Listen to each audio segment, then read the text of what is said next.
I think there's two matters.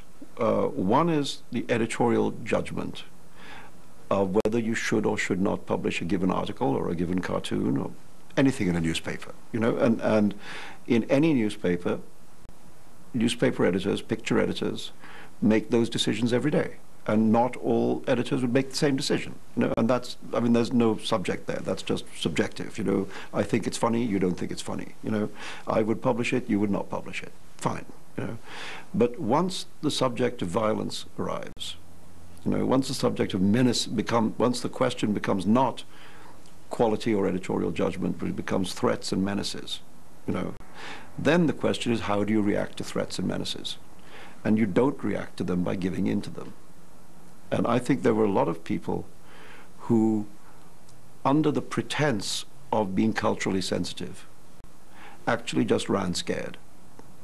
You know, it was not about cultural sensitivity, it was about fear.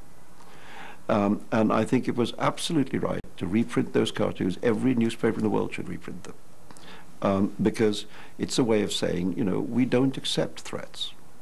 As I say, that's a separate question. The moment you introduce violence, the question changes. You know, and then it becomes about how you confront that.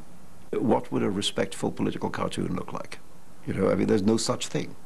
I mean, the nature of the form is to be disrespectful, you know, and it's disrespectful to everybody and everything, you know. And so the answer is deal with it.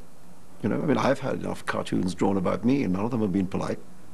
You know, I don't go burn anyone's offices down, you know, strong as the temptation has been. You know, I mean, you resist it. I mean, this is, you know, in an adult, open society, people say things that other people don't like.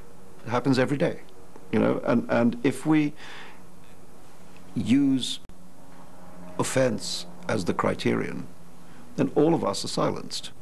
You know, none of us can speak, because whatever you say will offend somebody, you know. So the answer is that offense can't be the criterion. You know, thick skins are the criterion. Just, you know, develop a slightly thicker skin and get on with your day.